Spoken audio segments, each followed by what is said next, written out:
Welcome, everyone. My name is Coach David, and we are here with Financial Aid Secrets. Today, we're going to be talking about paying for college and what your options are. Okay, it's October 23rd, 6 p.m. Thank you guys for spending a little time with me here tonight, and let's kind of get straight into it here. Okay, so this is kind of the agenda we're gonna talk about today. We're gonna have a little bit of an intro, to our families that are here today.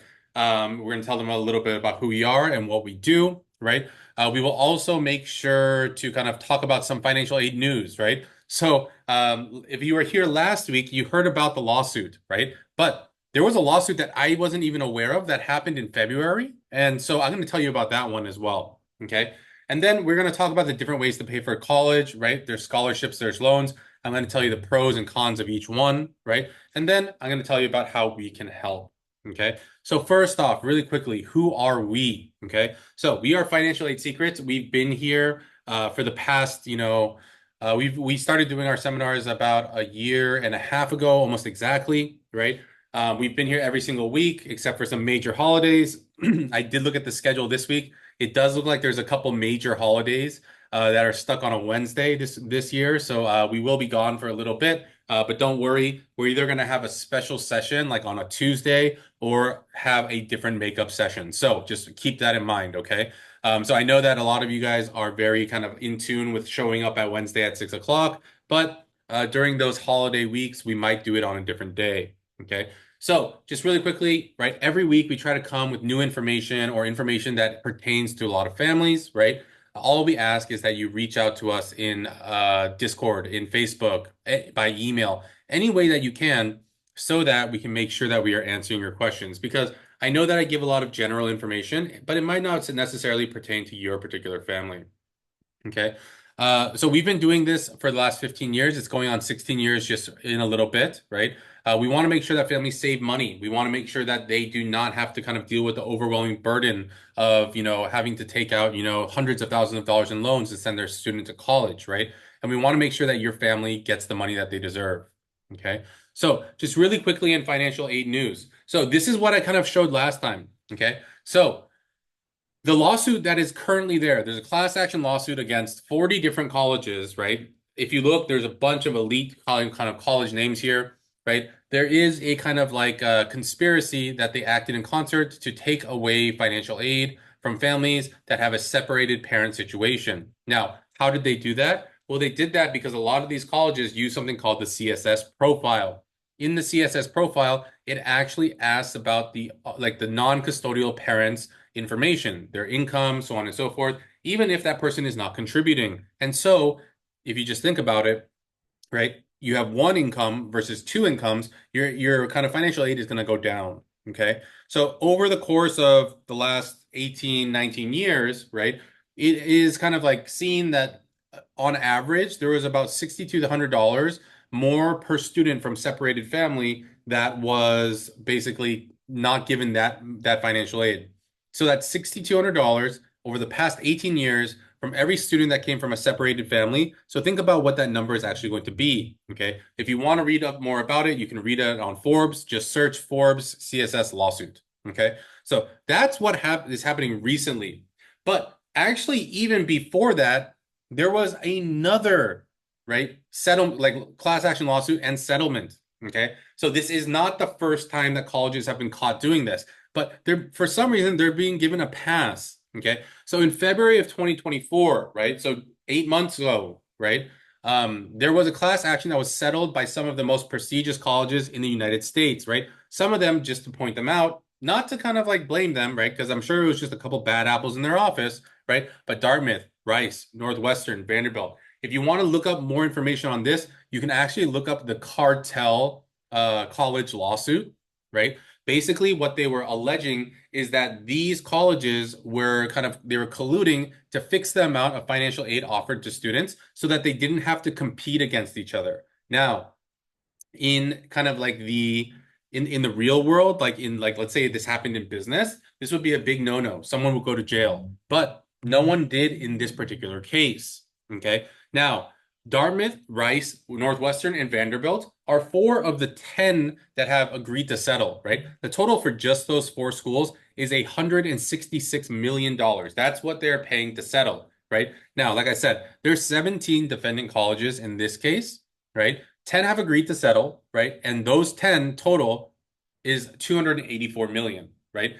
Now, other colleges, they were probably part of this too. They just didn't get dragged in, right? Now, it's almost just over $250 million that these 10 colleges had to pay to get rid of this issue. And then they just got sued again. Okay. So someone is having a field day with the financial aid offices right now because they have been in this kind of like constant state of disarray and kind of like mismanagement for such a long time. Okay. But our hope is that, by having these webinars, that you guys are able to get the information you need to make sure that you're not one of the families that gets sucked into these kind of weird situations. Okay.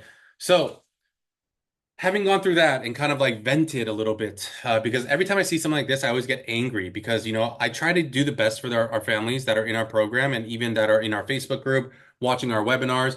But if they keep doing these sorts of things, I can't really do anything, right?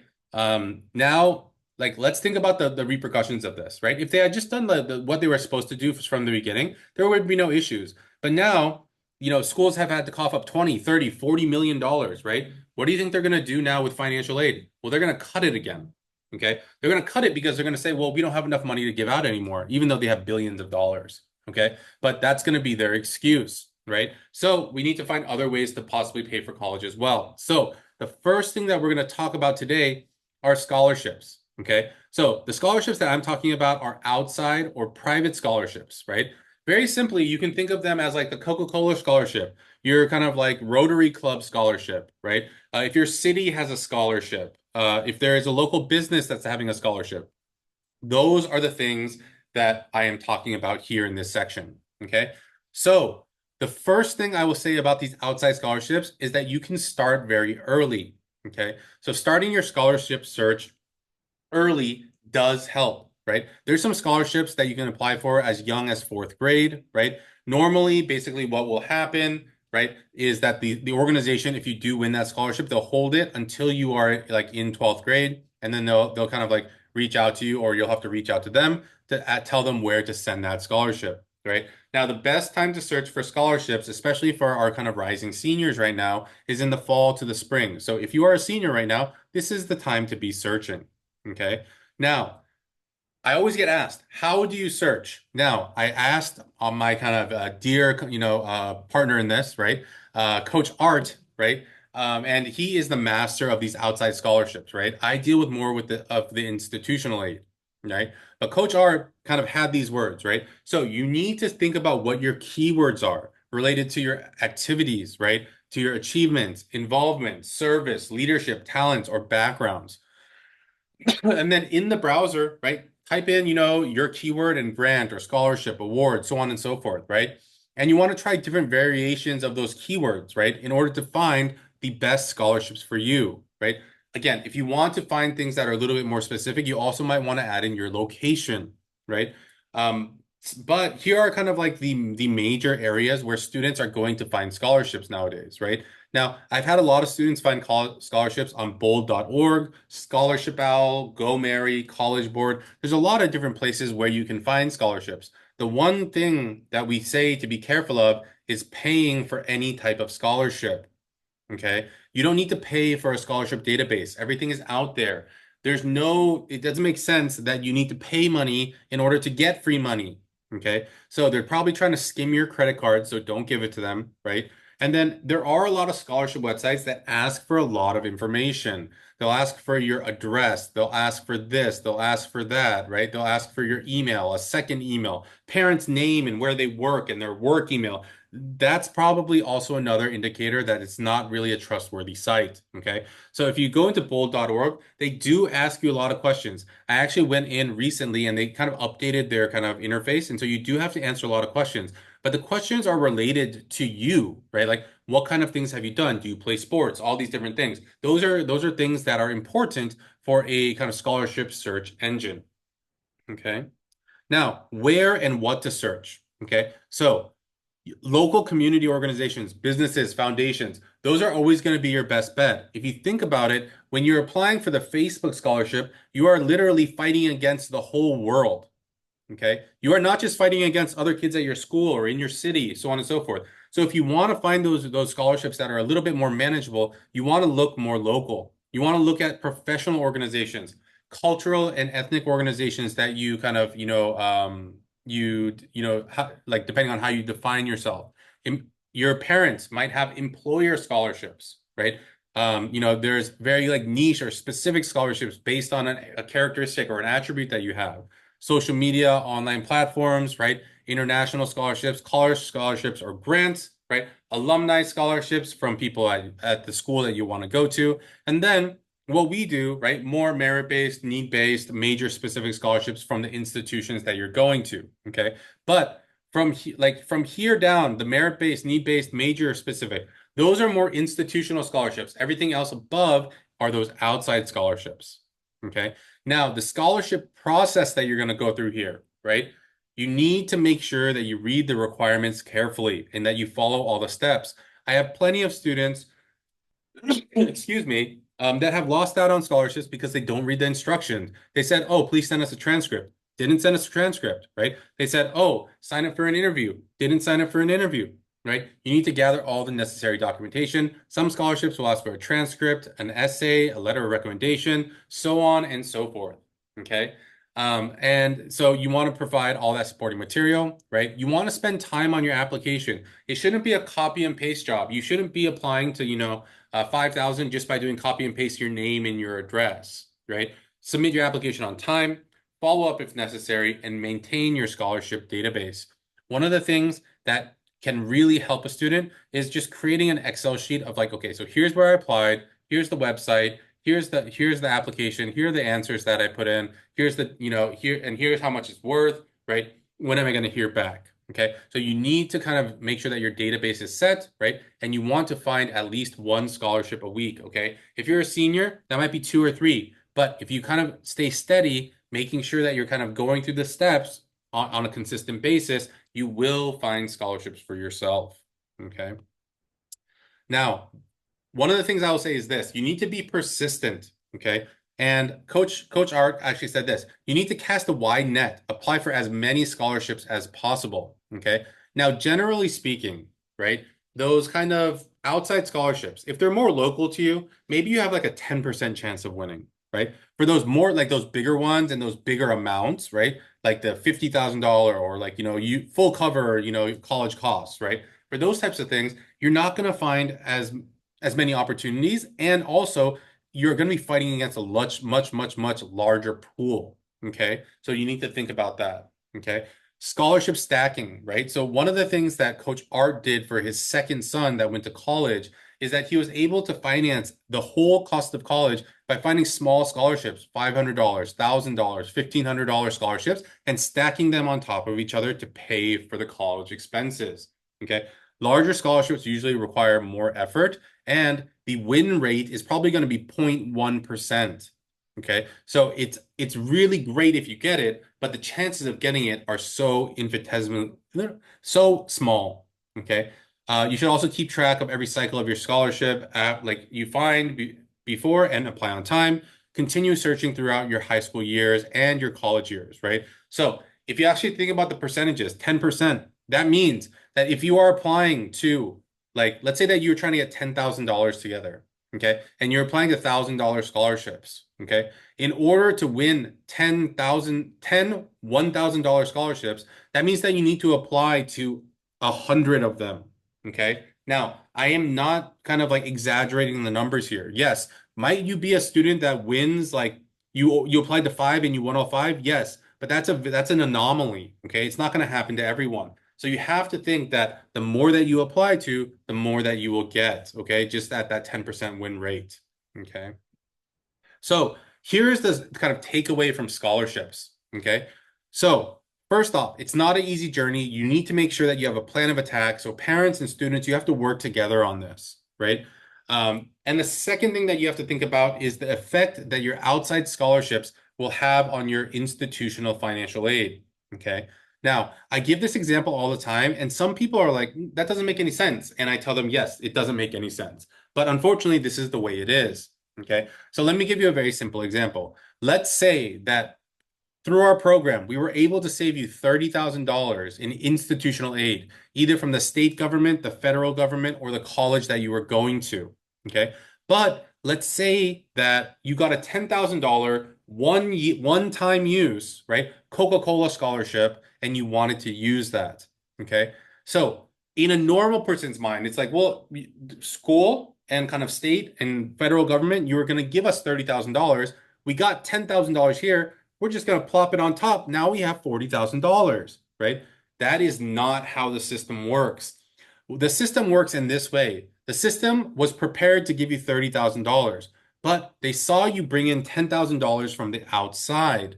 What ends up happening then is that the $30,000 they were going to give you now turns into $20,000. The $10,000 gets lopped on top, and now you have a combined $30,000 for that first year. It's not that you get extra. Whenever colleges are given an out to not give you the money that they were planning to, they would love to take it because that's 10,000 more dollars in their pocket. Okay. So you need to make sure that it doesn't have that effect. Okay. There are some scholarships where they'll literally send you a check to your bank account. That's fine. Or that you go to a rewards dinner and then they kind of give you cash, right? That's fine. But whenever they ask, where do I send this scholarship to, right? Because they want the tax write-off, then that's when you're going to be in a situation where your outside scholarship may negatively affect your institutional financial aid. Okay. So just keep that in mind, right? It's not every single kind of situation, but a lot of situations do have this kind of negative repercussion. Okay. So keep that in mind there. Okay. Now, right, the other side of the coin, right? We talked about a lot of free money coming from, generous donors and this and that. The other side is loans, right? For a lot of families, loans, they are a reality, right? College is really expensive. Doesn't matter if you're going to a state school or a private school, right? State schools, they're right around $45,000 right now, right? Private schools between $85,000 and $90,000 right now. Okay. So we're going to talk a little bit more about them. We're also going to talk about where you can get them. We're going to talk about the interest rates. We're going to talk about the capitalization of that interest so that you guys can understand exactly what is going on with loans. Okay. So the first question I always get is, where do we get loans? Okay. The most common lender for educational loans is the federal government. Okay. The federal government is probably one of the biggest loan holders, well, in the world, right? There are also loans that are provided by your college, right? And then there's also even private lenders out there, okay? So there's three different places where you can get a loan, right? But the first type of loan I'm going to talk about is a federal loan, right? And it is called the student subsidized and unsubsidized loan, okay? So let's first talk about the subsidized loan because this is like the only really good one, okay?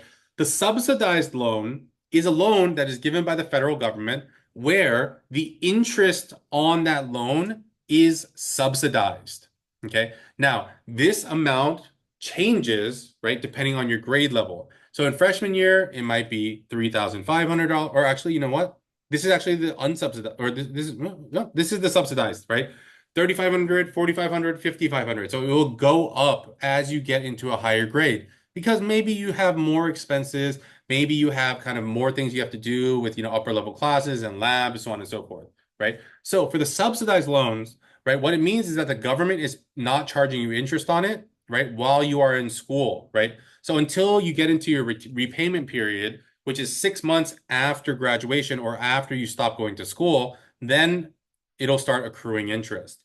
Now, the other type of loan is an unsubsidized loan, right? This amount usually stays static across the different years, right? Around $2,000, right? Now, what does that mean, right? An unsubsidized loan means that the interest starts accruing as soon as you take that loan, okay? So from day one, you're being charged the interest rate per annum, okay? Now, so that is kind of like $8,000, right? So if you look at the two amounts, we have $19,000 in loans a student can take, and then we have $8,000 that a student can take. The total is only $27,000. That is all that a student can take.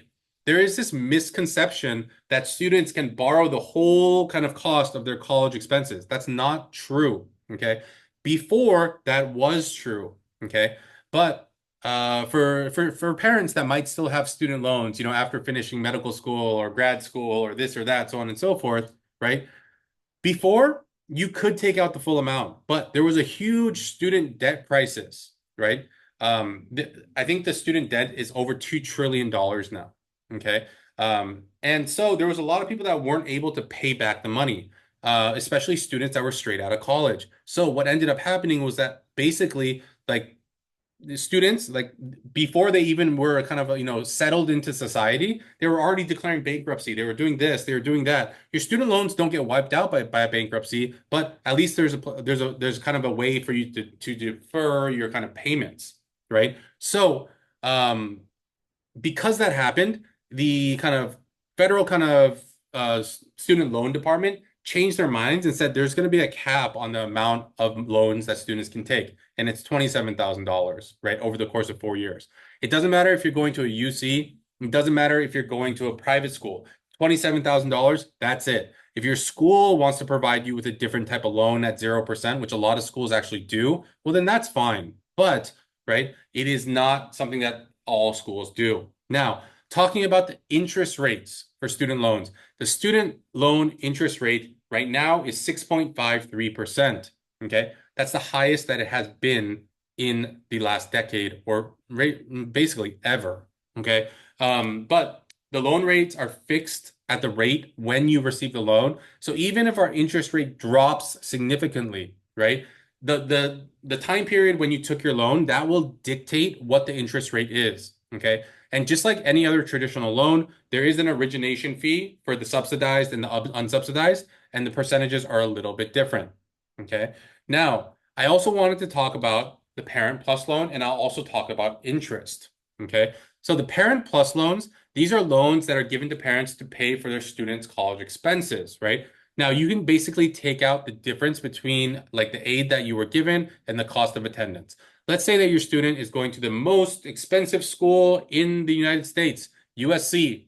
Okay. At USC, it is 93,000 some odd dollars to go for 1 year. Let's say they give you $13,000, excuse me, $13,000 in free money aid, right? And so your total cost to go to that school is $80,000. Okay. So as a parent, you can take out a Parent Plus loan in the amount of $80,000 per year. Okay. Now, the interest rate for that is 8.08%. Okay. The origination fee for that loan is 4.228%. Now, just doing very simple math, if you're taking out an $80,000 loan and there's a 4% origination fee, that's already $3,200 that you need to be paying just to get that loan, right? It's not like you pay them, but they take it out of the amount that they give you. And then for the parent loan, it starts accruing on day one, the interest. So that first year, that first 365 days, you're paying 8% on that. 8% of $80,000 is roughly around $6,400. So just for that first year, you're going to be paying you have $80,000 that you're taking out to pay for everything, right? And then you also have the $3,200 origination fee, plus you have the $6,400 interest payment on that. So just by taking out that loan, you're going to lose $10,000. Okay. Now I understand there are some families that need to take it out. They just don't have the cash on hand, right? But, right? Oh, there are other and better options sometimes. Okay. So there's private loans. Okay. These are by private entities. Discover used to do them. I don't think they're doing them anymore. Sally Mae, right? Your actual like Bank of America, Wells Fargo, Chase, they also might have educational loans as well. Depending on your credit worthiness, it might be 4% to 15%. Okay. But right, if it goes above 8%, there's no reason to take it from a private lender. Instead, you can just take it from the government, right? But if it's way lower, right, that is a place where you can kind of lower the interest cost that you're paying every single year, right? But again, it all depends on if you are eligible for these loan options or not. Okay. Now, here are some of the loan takeaways. Okay. So even with loans, you need to shop around, right? Just like how you kind of shop around later with your kind of like financial aid award in hand, right? With loans, it's best to do that as well. For many families, these are going to be needed. but you need to make sure that you understand capitalization and the interest rates. Okay. So just to give people a little bit of a real world example of what the capitalization looks like on a loan, I'm going to go through this kind of exercise. Okay, so I started with 80,000 before. I'm going to just start with 50 just because it's easier, right? So let's say that we're taking a $50,000 Parent Plus loan at 8.05%. The interest alone for that loan is $4,025. So basically, starting in year one, with your kind of like the interest, I'm not even calculating in the origination fee for each of these loans, right? So the origination fee is another 4%. Okay. So you have to factor that in as well. So again, it's another $2,000, 2,000, 2,000, 2,000, basically every single year. So it's another $8,000 on top. Okay. But let's just look at the interest alone. So when you take it the first year, your total like balance for the end of the first year is going to be $54,000. Then when you take out another 50,000 because you have to pay for the second year, your kind of total amount is now going to be $104,025. Okay. And then you're going to get charged 8% interest on that, which is $8,374. Then the third year, when you take it out, right, you're going to have 50, 50, 50, right, times, right, basically times the interest rate, right? But then you also need to pay the interest on the interest. Okay. So after the third year, your total amount that you're paying on is $162,399, right? And then the fourth year, you're going to end up, your total amount is going to be $225,000, right? And then there's going to be $18,000 in interest. Okay. Now, everyone's like, yeah, okay, it makes sense. Like I've had credit cards before, that all makes sense, right? But here is what it actually looks like. Okay. At the end of 4 years, the amount that you have now borrowed, right? If you actually think of just about the principal, it's $200,000. The interest has capitalized, and the interest is $43,622. We didn't factor in the $8,000 in origination fees. And so the total amount is going to be around $250,000. So if you borrow, right, if you borrow kind of like $200,000, you're going to be paying back basically 25% interest, right, as soon as you're done. Okay. Now, the average amount of years it takes to pay off a student loans, according to national statistics, is 21 years, right? So assuming that you make the minimum payments on your loans, over the course of 21 years, you're going to be paying over $500,000 on your $200,000 loan, okay? That's not that great, okay? So that's why I want families to understand, right? Yes, it's really easy to get a loan from the federal government. I haven't seen a family that wasn't able to get a parent loan. But when you sign on the dotted line, you need to remember you're not co-signing for your student, okay? You are not saying that, oh yeah, I'll make sure my student pays it back. You are, as the parent, are signing it. That is your loan. It is not your student's, okay? So if you default on it and something happens, they're not coming after your kid, they're coming after you, right, for that payment, okay? So I know I put a kind of like a little thing at the end here. It's like, yay, government. Yeah, they I don't really like them, right? They do some things well, but in the realm of financial aid, they have never really kind of like done well for kind of like the middle class. Okay. All right. So the question becomes, what should you do, right? And the thing that you need to do is prepare. Okay. You need to learn what actual college expenses are. We actually went over that last week, right? So if you haven't watched that, please, if you're in our coaching family, go back, watch that. It's in our private YouTube channel. If you are in our Facebook, there's a post about it, right? It's the one that looks like a sunset. Okay. It says, if you want to learn more about the costs, reply costs below, right? Reply there so we can get you that replay. Okay. You need to learn how to save in the right way, learn how to maximize your financial aid strategies. And then most of all, have a conversation with us, right? We can tell you if you're in a good position, if you're not in a good position, can we save you money? Can we not save you money? At the end of the day, at least you'll have the answers and then you can kind of, sleep a little easier. Okay. Now, I always like to end off with some success stories here. Okay. So we talked about costs, right? The total cost to go to UPenn is $92,000 a year, right? This family made just over $300,000. The assets were right around 1.4 million. We were able to save this family $44,000 in free money. Obviously, I put in the loans here because a lot of families, and I think you should, a lot of families want their student to have a little skin in the game, right? And so $27,000, the student should be able to pay that off real quick, right? If they start working, right? So I do think that, that it is something nice to do for your student. It also helps them kind of build up that responsibility. Okay. So for most of our families, we do suggest that they at least take the kind of 0% loan, right? The subsidized loan. But if not, then they can also get the subsidized loan as well, or unsubsidized as well. Okay. Now at UCLA, right, we were able to save this family $18,000 in free money, right? And so they're going to UCLA for $17,000, right? And at my alma mater, the Claremont colleges, right? We were able to save this family $57,500. Okay. So they're going to this particular school for $26,000. It's cheaper than going to a Cal State. Okay. So something to keep in mind there. Okay. So with that, that is kind of what I had for you guys today, right? I want to make sure that, families that want to talk to us, that you can, right? There is a link there in the QR code. You can go ahead and scan that QR code to go ahead and reach out to us to sign up for a consultation. For those that don't really understand the QR code system, you can go ahead and look in the chat and you can click on that link to sign up for a consultation as well. Okay. I'm going to leave you guys with one last thought here. Okay. So if you hate money and you would rather burn it in your fireplace, don't sign up, right? If you are interested in saving money, right, but you're a little skeptical about I'm not sure if you would qualify or not, right? I don't even know what that really means, but I hear it a lot, so that's why I say, right? Then you should sign up for a consultation. At the very least, at least you'll get the answer to your question, right? And we'll always send you out with some advice and some tips for how to kind of help your situation. Okay.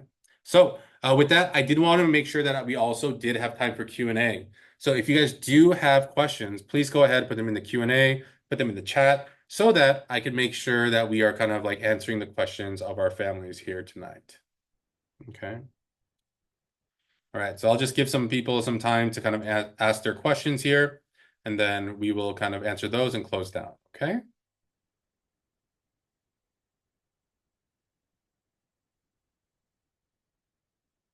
All right, there is a question in the Q&A, and it says, when is the CSS profile due? Okay, so we actually went over this like 2 or 3 weeks ago. The CSS profile has a different deadline depending on which school you're applying to and how you're applying. If you're applying, and again, it's a little bit crazy because of the FAFSA delays this year as well, right? But if you are a senior family and you are applying this year, your class of 2025, right? And you are applying early somewhere, the CSS profile might be due at your early decision or early action school by November 15th, right? But here's the thing, it doesn't really matter, right? And here is the reason why. They might want you to turn in your CSS, but even if you turn in your CSS, all they're going to send you back is a preliminary estimate of what your financial aid is going to be. It is not until you turn in your FAFSA that any financial aid that they have estimated can be finalized, right? So even if you turn in your CSS and they say, oh yeah, your estimate is going to be $55,000 a year, that's what we're going to give you, right? It's not finalized until you turn in your FAFSA, and it might change when you turn in your FAFSA, right? So for those families that are worried about kind of early action, early decision, those types of situations, you don't really need to be. Okay. The only reason why they want you to turn it in is so that they have a better idea of the money on their end that might be going out. Okay. So just keep that in mind, especially if you're doing early action. It doesn't matter at all because, well, you have until May to figure everything out. So you can turn in your CSS and your FAFSA later on. Okay. All right. We have a question here. All right, so there's a family and they're going through a separation. Will my son qualify for anything without us? How about parent loans? So, your student, while he might be 18 already, he is not considered an adult for the purposes of financial aid. Remember, so I think it was last week we did this, the rumors, right? A lot of people think, oh, my kid's 18 now, they're independent. That's not how it works for financial aid. There's only 4 situations where your student can be considered independent for the purposes of financial aid. Number 1, they have already graduated from college. If they have already graduated from college, there's no reason for you to be here because they already graduated from college, right? The second is if they are married, then they are considered independent. The third is if they are an emancipated minor before they're 18. And becoming an emancipated minor is very, very difficult for the normal student because you do not have any income. Okay. And then the fourth is that they're the age of 24 in the year that is coming up, the academic year. Okay. So unless your student is one of those four categories, the parents will be a part of the process, right? Now, whenever I talk to families where it's kind of like, yeah, we're going through a separation, it differs because we don't know what kind of step you are in the process. It hasn't been like, okay, well, yeah, we decided to kind of split ways. We haven't filed anything. Or it might be we're filed and we're waiting on the courts. Or it might be we have filed, we went to court, but we're still working on a couple things. Or it might be that it's 100% complete, right? So depending on that, it all changes, right? But the biggest kind of piece to the puzzle here is who's considered the custodial parent. Okay, so something to think about there. Okay, but if your student does not have you, right, which isn't a possibility in your situation, most likely, right, they will obviously won't be eligible for parent loans, right? But in your situation, I do think you should sign up for a consultation so we can talk about it and then figure out what the best situation is and kind of what kind of money can be gotten at which different school. Okay, so the link is there. Okay. So we have a question here, and it says some students already got their acceptance letters. Is it true if you break your binding contract that comes with applying early decision that the college will report you to other schools? Our high school counselor warned ED applicants about this, even if the reason was due to financial aid. They don't. They really don't care. They have a line out the door of students waiting to come in. Okay. So they don't really report you to other schools, but here's a kind of factor you have to take into account. Excuse me. If you're applying somewhere early decision, it should be a school that you are 100% willing to go to. Now, if there is a financial issue, like our family just can't afford this, it's impossible, right? Then you should talk to like the financial aid office at that particular school, tell them your situation, right? And be like, we just can't do that, right? And then if kind of like they'll either do one of two things. They'll say like, sorry, that's all we can really do, but like if you guys can't do it, you can't do it. They'll let you out of your early decision, right? The other thing that will happen is like they'll be like, okay, yeah, well, let's see what we can do on the financial aid, and then they'll up your financial aid. Okay. So I don't think there's ever a bad situation with this, right? And a lot of people are scared of early decision, but the real repercussion isn't for your student, right? The real repercussion is for your school later on. Let me give you a little example. Let's say that someone early decision to Columbia. Columbia accepted them. And then like they were going to ABC school, right? And then they got into Columbia, but then they really got into another school they wanted and they decided to go there. They canceled on their ED, right? What ends up happening is that you have to think about what is the process. The parent signs the ED agreement, the counselor signs the ED agreement, and the student signs the ED agreement. Okay. So that's three separate agreements that have gotten signed. Okay. Now, that was broken, but it wasn't just broken by one person. It was broken by the student, the parent, and the counselor at that school. Okay. So whenever Columbia now sees ABC High School, right, they're going to have a bad taste in their mouth, right? And then that will affect later years of your peers. Okay. So it's something to think about on that front, right? But again, if you applied with the right intention of really going to that school as long as you could afford it, you're not really going to be in a situation where that is the case. Okay. All right.